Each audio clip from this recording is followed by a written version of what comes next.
Praise the Lord. दोस्तों, हम आपका स्वागत करते हैं आज रात की प्रार्थना में। और आज मैं आपसे बात करना चाहता हूं कि कोई भी गलती आपको परमेश्वर से अलग नहीं कर सकती, क्योंकि परमेश्वर के पास आपके लिए बेहतर योजनाएं हैं। कई बार जब हम मसीह विश्वास में आगे बढ़ते हैं तो बहुत सारे भाई बहन विश्वास से गिर जाते हैं।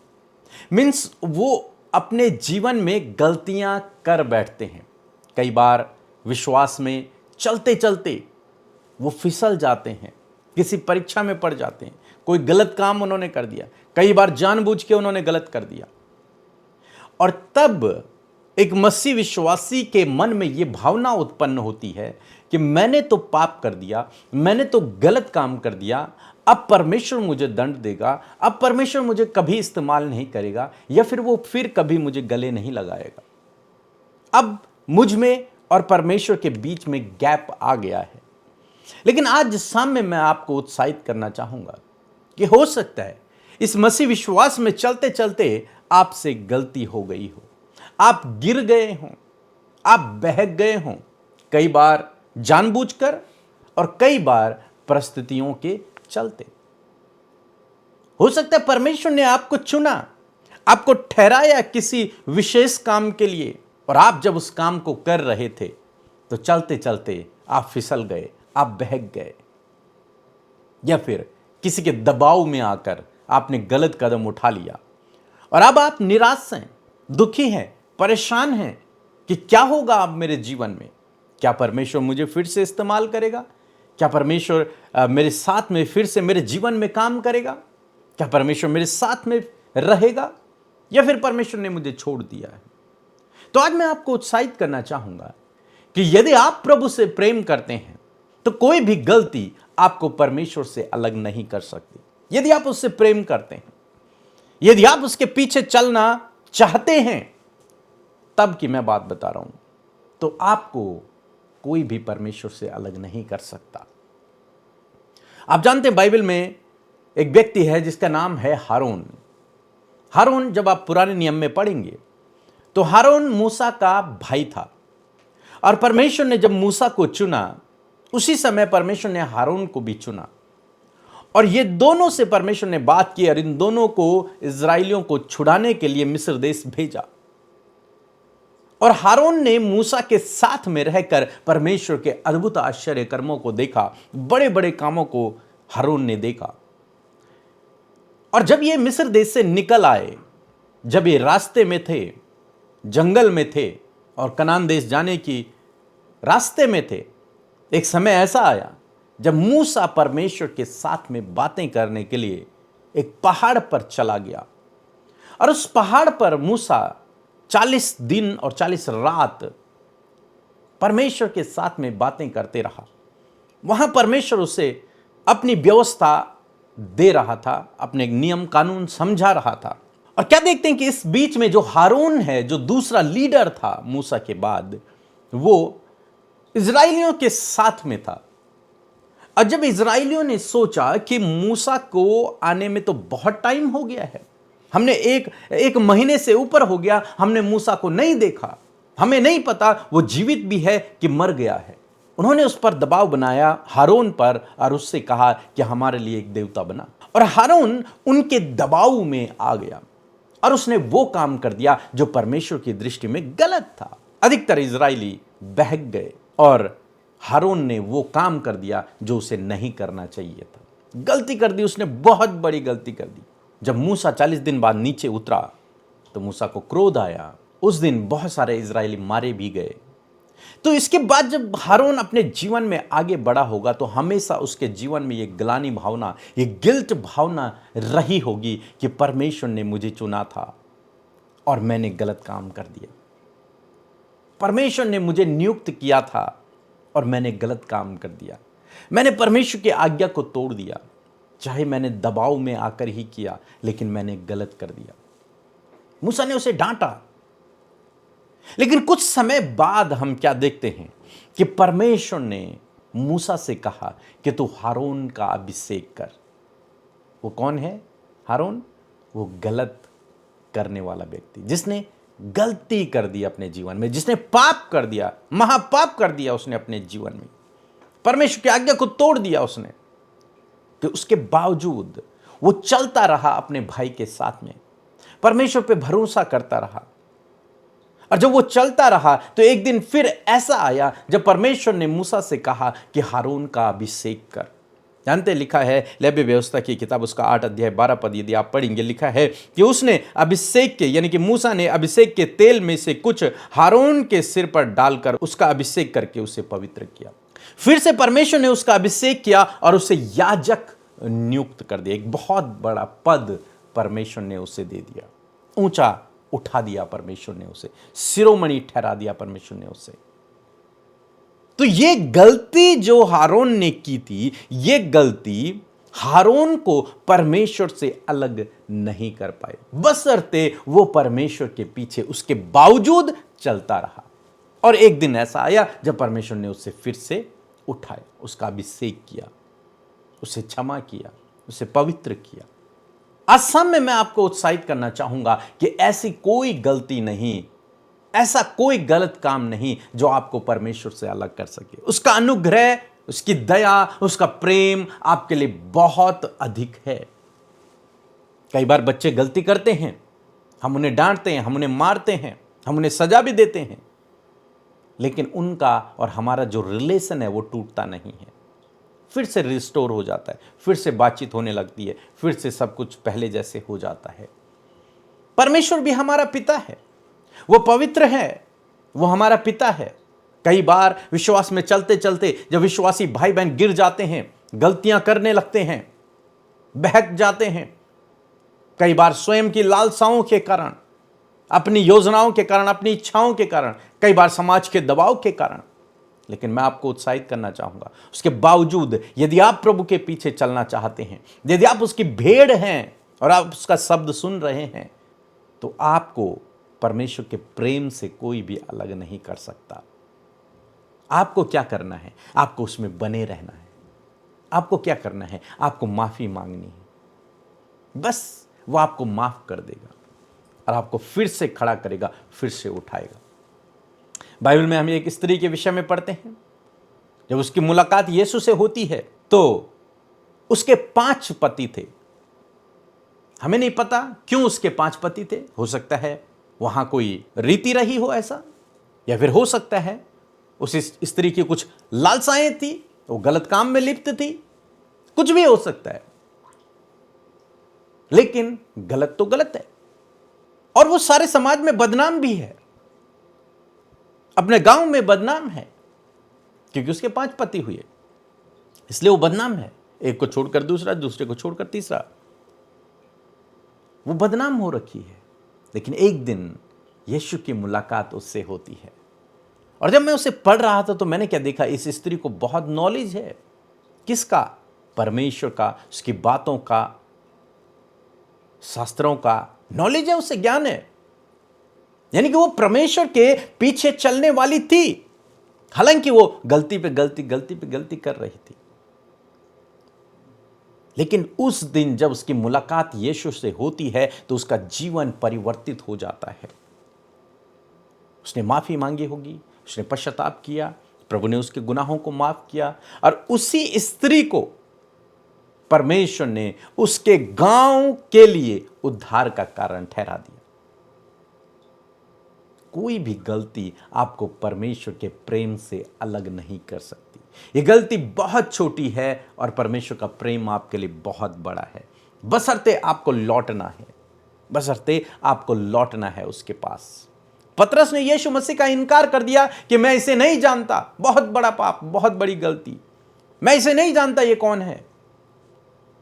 लेकिन जब यीशु मसीह तीसरे दिन मुर्दों में से जी उठे तो यीशु मसीह पतरस के पास गए और उससे कहा, हे पतरस, क्या तू मुझसे प्रेम करता है?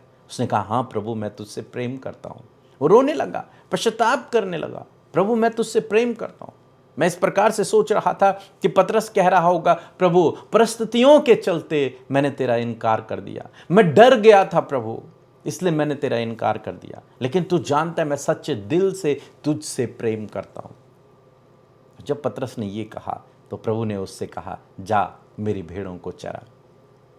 उसके बाद सबसे ऊंचा पद परमेश्वर ने, प्रभु यीशु मसीह ने पतरस को दे दिया। तो यहां पर भी क्या हुआ? यहां पर भी वही हुआ। उसने गलती की, प्रभु का इनकार कर दिया, लेकिन उसके बावजूद प्रभु ने उसे छोड़ा नहीं, प्रभु ने उसे निकाला नहीं, बल्कि उसे फिर से गले लगा दिया। लेकिन इसने क्या किया? इसने पश्चाताप किया, ये प्रभु के पास लौट आया।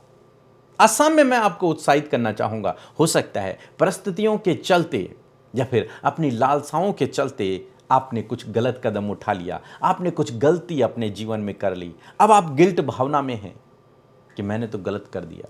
लेकिन आज मैं आपको उत्साहित करना चाहूँगा, ये समय है, प्रभु के पास जाएं, उससे कहें प्रभु मैंने गलती कर दी, मुझे माफ़ कर। वो आपको माफ़ कर देगा और फिर से आपको गले लगाएगा, फिर से आपको ऊंचा उठाएगा, फिर से वो आपको इस्तेमाल करेगा। यानी कि कोई भी गलती आपको परमेश्वर के प्रेम से अलग नहीं कर सकती, बशर्ते आपको गिरे ही नहीं रहना, उस गलती में गिरे ही नहीं रहना। बाइबल कहती है, यीशु मसीह ने कहा कि भेड़ कई बार कीचड़ में गिर जाती है, लेकिन जब वो गिरती है कीचड़ में, वो उठती है और तुरंत से उस कीचड़ से बाहर आती है और अपने आप को साफ करती है। वाइट होती है भेड़। और वो जब कीचड़ में गिर गई तो वो गंदी हो गई, लेकिन वो तुरंत से उठती है, बाहर निकलती है, अपने आप को साफ करती है और फिर से अपने चरवाहे के पीछे चलती है। लेकिन प्रभु कहते हैं दूसरी जगह सूअर है, वो कीचड़ में ही लेटा रहता है, वो उठता नहीं है कीचड़ से, वो अपने आप को साफ नहीं करता। तो इसी प्रकार से प्रभु कहते हैं हम विश्वासी लोग हैं, यदि कई बार गिर जाते हैं, परिस्थितियों के चलते अनेक कारण गिर जाते हैं, उठो, तुरंत उठो, अपने आप को साफ करो और आगे बढ़ो। भेड़ की तरह, सूअर की तरह नहीं कि गिर गए तो फिर गिरी गए, उसी में लिप्त हैं, उसी पाप में लिप्त हैं, वही गलत काम कर रहे हैं। नहीं, प्रभु ऐसे लोगों के लिए नहीं कह रहा, यहां पे जो वचन मैं आज दे रहा हूं, प्रभु ऐसे लोगों के लिए कह रहा है जो गिरते हैं लेकिन फिर उठते हैं और चलते हैं। सो मैं आशा करता हूं समझ गए होंगे आप कि आपको क्या करना है यदि आप गिर गए हैं, आपको क्या करना है यदि आप से गलती हो गई है, आपको क्या करना है। जब आप कहीं रास्ते में चलते हैं, किसी सफर में हैं आप गिर गए, तो क्या आप हमेशा गिरे रहेंगे वहां पे? नहीं, आप क्या करेंगे? आप उठेंगे, अपने आप को साफ करेंगे, फिर से चलना शुरू करेंगे और अपने उस स्थान तक पहुंचेंगे जहां आपको जाना है। तो कभी भी यदि आप गिर रहे हैं तो गिरे न रहें, उठें और चलें, उठें और चलें। उठें और चलने का मतलब है प्रभु के पीछे चलना शुरू करें, अपने आप को साफ करें एक भेड़ की तरह और फिर से चलना शुरू करें। जब आप ऐसा करेंगे, निश्चय प्रभु आपको फिर से इस्तेमाल करेगा, प्रभु आपको फिर से ऊंचा उठाएगा, फिर से आपके जीवन में काम होगा और आप हमेशा हमेशा प्रभु के करीब रहेंगे, उसकी बाहें आपके लिए हमेशा खुली रहेंगी, आप उसके राज्य की संतान हमेशा बने रहेंगे। सो मैं आशा करता हूँ आप समझ गए होंगे। सो प्रभु आपको इस वचन के द्वारा बहुतायत से आशीष दे। एक छोटी सी गवाही हम सुनेंगे, फिर हम आपके लिए प्रार्थना करेंगे। सबको जय मसीह की। प्रभु का धन्यवाद हो। प्रभु हमारे जीवन में भी कुछ अद्भुत कार्य किए हैं। मेरे छोटे भाई की शादी थी और व्यवस्था कुछ भी नहीं हो पाया था। मैंने प्रभु से प्रार्थना की कि प्रभु उसकी सारी ज़रूरतें आप पूरी करिए। और प्रभु का धन्यवाद हो कि आज शादी 20 अप्रैल को थी, वो बीत चुकी है और प्रभु सारी ज़रूरतों को पूरी किया। प्रभु का धन्यवाद। जय मसीह। आइए हम लोग प्रार्थना करें। प्रभु यीशु मसीह, हम आपका धन्यवाद करते हैं पिता, इस सुंदर समय के लिए, विशेषकर इस भाई इस बहन के लिए प्रभु, जो आज हमारे साथ में प्रार्थना में शामिल है। और पिता, जब आज इन्होंने तेरे प्रेम के बारे में सुना प्रभु, सुना इन्होंने कि कैसे कोई गलती इन्हें तेरे प्रेम से अलग नहीं कर सकती। प्रभु, आज आपसे प्रार्थना है, यदि इनमें से कोई भी ऐसा है जो अपने रास्ते से, विश्वास के रास्ते से भटक गया है, उसने गलती कर दी है, उसने किसी के दबाव में आकर या फिर अपनी लालसा के कारण, अपनी गलत इच्छाओं के कारण गलत रास्ता अपना लिया है, प्रभु आपसे प्रार्थना है, जब आज ये भाई बहन तेरे पास आ रहा है और प्रभु जब ये कह रही है या फिर कह रहा है कि पिता मुझसे गलती हो गई, मुझे माफ़ कर, मुझे फिर से इस्तेमाल कर हारून की तरह, मुझे फिर से इस्तेमाल कर पतरस की तरह, तो प्रभु आपसे मैं प्रार्थना करता हूँ पिता, आप इनके गुनाहों को माफ़ करें, इनकी गलतियों को माफ़ करें प्रभु, और इन्हें फिर से प्रभु आप हारून की तरह पवित्र करें, आप फिर से प्रभु इन्हें इस्तेमाल करें और होने पाए खुदावन ये इस स्त्री की तरह हजारों के लिए उद्धार का कारण बने प्रभु जी। पिता, इनके जीवन की गलतियों को आप क्षमा करें और उस गलती के कारण जो भी प्रॉब्लम इनके जीवन में आ गई है प्रभु, उस प्रॉब्लम को भी आप इनके जीवन से दूर करें प्रभु। पिता, आज जब ये एक भेड़ के समान उस कीचड़ से खड़ी हो रही हैं, अपने आप को साफ कर रहे हैं प्रभु, तो अपने लहू से धोकर इनके गुनाहों को, इनके अपराधों को माफ करें प्रभु, और इनको फिर से शुद्ध साफ कर दें प्रभु। तेरे वचन में लिखा है कि पिता परमेश्वर हिम के समान उजले इनके गुनाह हो जाएंगे, तो इन्हें माफ कर देगा और ये उजले हो जाएंगे, प्रकाशित हो जाएंगे, पवित्र हो जाएंगे। पिता, आपसे प्रार्थना है इस भाई इस बहन के हर एक अपराध को प्रभु आप माफ करें पिता। प्रभु यीशु मसीह, हम प्रार्थना करते हैं पिता, यदि इनके जीवन में इस समय कोई भी बीमारी है, कोई भी रोग है, तो आप अपनी जगह पर, उस जगह पर हाथ रखें जहाँ पर आप बीमार हैं, जहाँ पर आपको दर्द है, जहाँ पर आपको प्रॉब्लम है, और मेरे साथ में उस बीमारी को, उसका नाम लेकर आज्ञा दें कि यीशु के नाम से मेरे जीवन से निकल जाए। In the name of Jesus, यीशु नासरी के नाम में इस भाई इस बहन के जीवन से, इनके शरीर से हर एक रोग यीशु के नाम से चला जाए। In the name of Jesus, वो जगह हील हो जाए जहाँ पर इन्हें पेन है, वो जगह हील हो जाए जहाँ पर इन्हें दर्द है, वो जगह हील हो जाए जहाँ पर इन्हें प्रॉब्लम है। यीशु नासरी के नाम में हर एक बाहरी अंग चंगा हो जाए, हर एक अंदरूनी अंग चंगा हो जाए यीशु के नाम में, रिस्टोर हो जाए यीशु के नाम में, वो काम करने लगे यीशु के नाम में, मांसपेशियां चंगी हो जाएं यीशु के नाम में, नसें चंगी हो जाएं यीशु के नाम में, हर एक अंग चंगा हो जाए यीशु के नाम में, सर से लेकर पैरों तक यीशु तेरा पवित्र आत्मा की सामर्थ्य इनमें बहे, चंगाई की सामर्थ्य बहे और ये चंगे हो जाएं। हर एक रोग यीशु के नाम में इनके शरीर से निकल जा, हर एक श्राप इनके शरीर से, इनके परिवार से, इनके जीवन से निकलकर चला जा। हर एक जादू टोना, हर एक नेगेटिविटी यीशु के नाम में इनके परिवार को छोड़कर चली जाए यीशु के नाम में।